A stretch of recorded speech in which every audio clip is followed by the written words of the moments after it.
Thank you. Good morning, everybody. So, yeah, just a quick factoid. The NPO sector employs about 20 to 30% of people that are in employment. So it's not something that we should disregard. It's a really important sector. I'm here to talk to you today about Partners for Possibility, which is the flagship program of Symphonia for South Africa. And I've been so delighted to listen to everybody's talks so far because it's really underpinned, given a lot of foundational facts around what great skills development is that are all in my presentation. So I'm really, really delighted about that. What I'd like to talk about today is Partners for Possibility as an incredibly practical program that actually delivers on some of the skills development needs that our country has and some of the most critical skills development needs that South Africa has. And what our organization does is develop leaders who are able to build our nation. So, I'm not sure where I should point this. Okay, fantastic. A few questions that I'd like to pose. What does leadership look like? What are the issues that our leaders are needing to address? How do we develop leaders for a complex, changing world? What kinds of environments do we need to do that development in? Who are they? Who are the people that are leading us? And what are the leadership qualities that we need to be seeing in our leaders? So our organization is called Symphonia for South Africa. We are 10 years old, and we were founded in order to mobilize active citizenship, foster cross-sectoral collaboration, and build social fabric that will allow us to address the critical issues facing South Africa. Our flagship program is a program called Partners for Possibility, and it's been a pleasure today to see many of our corporate partners in the room, many of our collaboration partners in the room. And Partners for Possibility is a nation-building leadership development program in which business leaders and school principals are partnered to create a better future for all of South Africa's children. So we're working in a sector that is incredibly complicated, incredibly fraught with trouble, and not very functional. Partners for Possibility operates in the education sector at the moment. We have aspirations to move into local government, health, police, etc. But for the moment, our prime focus is on the education sector.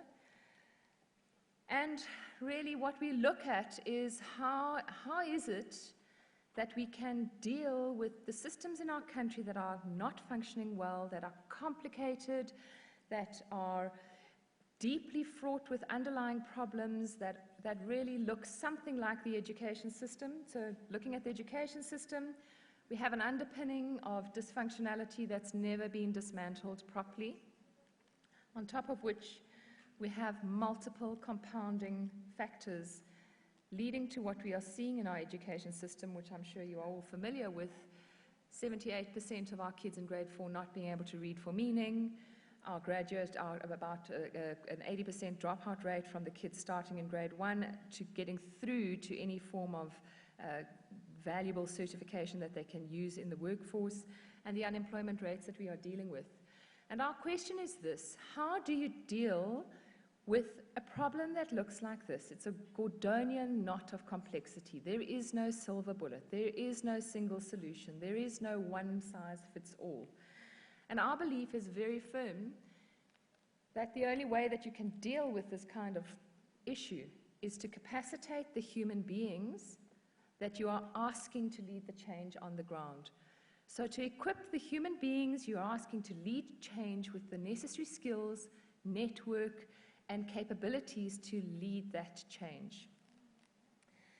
And for us, key to that is that there is a need for transformative partnership. So there is a need for partnership between different sectors and for people who are willing to walk with one another, build one another, support one another, open up their networks, learn the skills needed to address these issues together. And so this program partners business leaders with school principals of under-resourced schools, our quintile 1 to 4 schools, And it partners them in what we call a thinking partnership. So this is not about a business leader coming to fix, rescue, save, help out, bring their superior knowledge, turn a school into a business. This is about two competent, capable, adult human beings who are leaders in their own right, in their own sectors, partnering in thinking partnership and bringing their combined best thinking to bear upon what the issues are that are faced in the schools they are working with. Transformative partnerships are completely different from what we frequently see as the way that business helps out with education. So transformation is about bringing people together, and it's about equipping them and leading to the kinds of changes in thinking and practices of people and organizations that will enable enduring, progressive change, as opposed to transactional change, which is really about delivering things and helping out. Transformative partnerships enable the conditions that allow change to occur.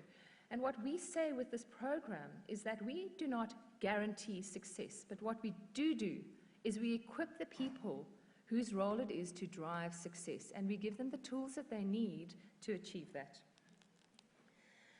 A very big component of our work, and I'll go into exactly how this program runs, is the development of common in-group identity. So it is about bringing people from multiple different sectors, from very different circumstances, people who look different, who think differently, who come from different industries and different sectors, and bringing them into alignment around a common purpose, namely improving our education system and very specifically improving the schools in their own communities. And this bringing together of people around a common purpose has the most incredible transformative effect on communities. It allows people to not only enjoy but fall in love with the change that they are able to create, and with each other, and with diversity and the diversity available within their own communities. So how does one undertake a sustainable school transformation process? We believe that there are 4 key levers for change. They relate to the people in the system. First and foremost, one needs to capacitate a principal and equip a principal to move out of a space of complete overwhelm, which is where many of our principals find themselves, and move out and step into their leadership role, both for that school and for the broader community. We then need to work at the level of school management team for that team to become aligned and cohesive and working towards the same common objectives. A community of teachers who is energized, engaged, and showing up in the classroom in the way that they need to. We can't change salaries, but what we can do is change the way that we support the human beings and change our levels of appreciation for the work that they do, which leads them to show up completely differently. And lastly, getting parents and community actively engaged with and supporting the schools. In order to do this, we need people who are willing to opt in, so buy in. So say, yes, I want to participate, I want to step into this program, both from the principal side and from the business leader's side. We work foundational to the work we do is our 70-20-10 methodology. So when you talk about what kinds of environments do you equip people in, do you teach leadership in? Our belief is that it's not in beautiful auditoria, it's not in lovely classrooms, it's not where there's a cappuccino at the end of the corridor. The place that you equip people to lead is in the real world, where it's gritty, messy, dirty, complicated, where things don't go according to plan, where the theory doesn't pan out, and where you are being asked to lead change in VUCA environments and real VUCA environments, not the ones we talk about in these contexts, but the really hard environments that we find in our communities. So 70% of the work of this program, the impact is experienced through the one-on-one partnership, where we ask partners to meet regularly at the school, to build relationship with one another, to earn themselves the right to do the work we are asking them to do, and to deal with the really complex, non-linear issues that our communities and schools face. 20% of our work is our group work.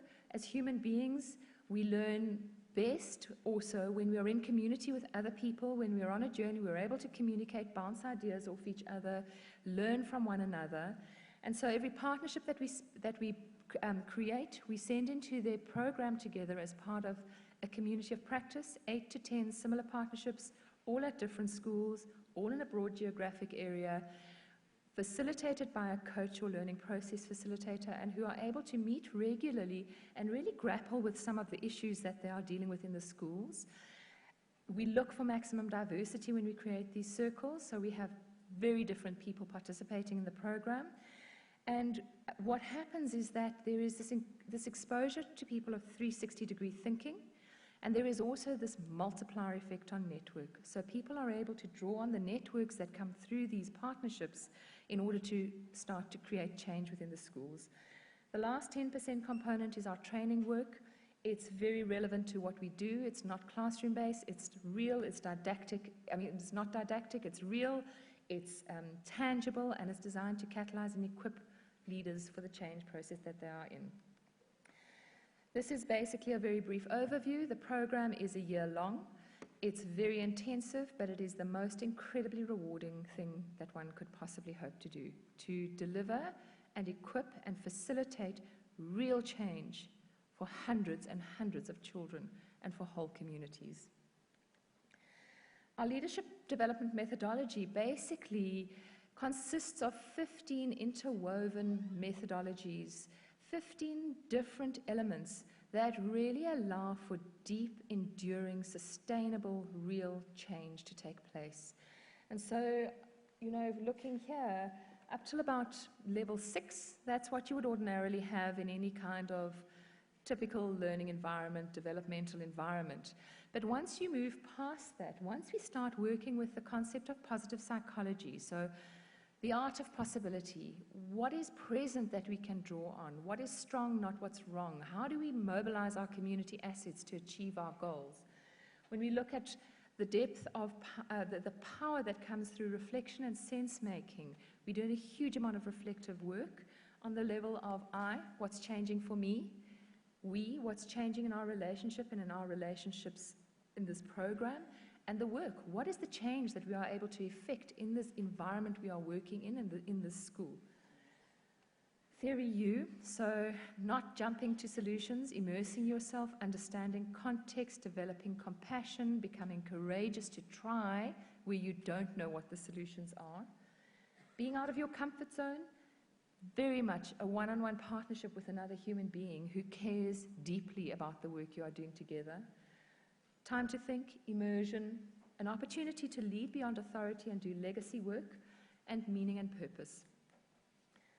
This is our goal, is to create schools as the centers of community where we are able to draw in all of our community resources into those schools to support them. We've created 942 of these partnerships to date, right across the country, from central city Joburg to Prieska in the Northern Cape. And we will create, there will be 1,000 partnerships by the end of March, and we are planning for 2,000 partnerships by 2022. Our experience, our principals talk about their experiences as being incredibly empowering. Our business leaders are talking about this experience as being one of the single most powerful leadership development experiences they've had. The feedback we have from our principals on our 4 change levers of the program, as you can see, very significant. And more importantly, these key elements of leadership capability that we've been talking about for the 21st century, these are real, and they are what we focus on developing through this program in an extremely practical way. And these are the kind of outcomes and improvements that we see. What is incredibly exciting is the opportunity that this warm footprint into communities gives us to impact and effect change in the remainder of the community. So in terms of skills development, what we are now able to do is we are able to start mobilizing the youth in these local communities and giving them jobs in the schools that we have worked in. So actually creating learnerships, internships, and looking at 2 terrible problems that our countries face: this incredible lack of resources in our schools, and the lack of resources is infrastructural and monetary, but actually, primarily, it's human. And looking at this terrible need in our communities for employment and for youth employment creation. And we look at those not as problems, but we flip them and look at what are the possibilities that arise when we combine these two issues to start to really create employment sites out of our schools, support the schools, but more importantly, give our youth an opportunity to do very meaningful, very productive, very active work. We are looking for leaders who look like this. We want more people that look like this in our country. And that's the question. Who are our leaders? Personally, I think it's us. Very quick video. I hope the sound is on, but it doesn't seem to be. No sound. No sound. No sound. They always say, if your video doesn't say what it has to say without sound, it's not worth it. So,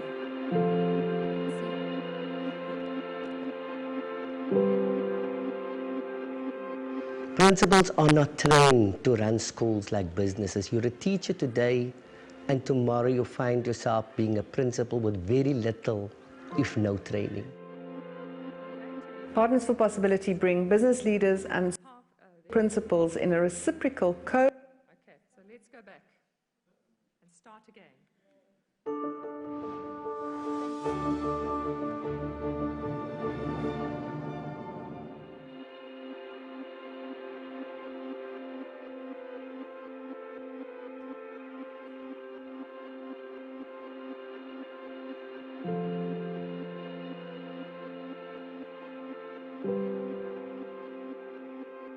Principals are not trained to run schools like businesses. You're a teacher today, and tomorrow you find yourself being a principal with very little, if no training. Partners for Possibility bring business leaders and school principals in a reciprocal co-learning and co-action partnership, where they work together to deal with the significant issues facing under-resourced schools.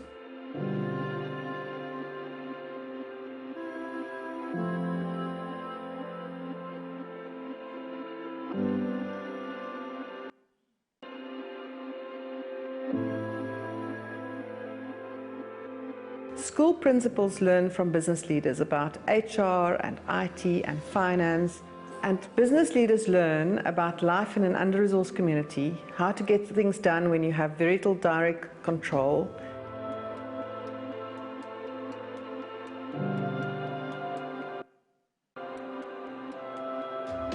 I got such an immense value from the program. I had no idea what was going on in schools. And then when you're closer to the system, you see the complexity of the problem. I think that my biggest contribution was to just listen and be a sounding board for the principal. He knew the answers. He needed a safe person to talk to and bounce ideas off and to feel that I had his back. The innovation of the program for me is that instead of focusing on curriculum and results, it's focusing on the development of the person that drives curriculum and results. Principals are not there to be fixed. Principals are there to be supported. I've seen how the Partners for Possibility program has built confidence in the principals and equipped them for their role as leaders in the school in creating a healthy organization.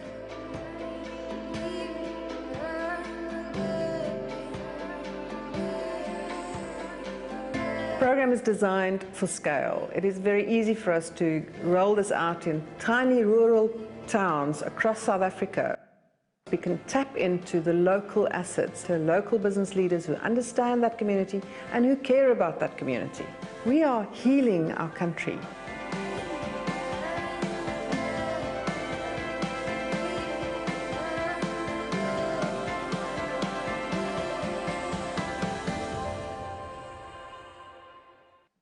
Thank you. Sorry for running over. I'm going to leave the last slide up on the board because it is something that, if you could take a picture, the United Global Compact is an organization based now in South Africa that is going to be running a survey in the next couple of months, or the next couple of weeks, in fact, looking at how organizations are actively supporting the Sustainable Development Goals. Powerful work.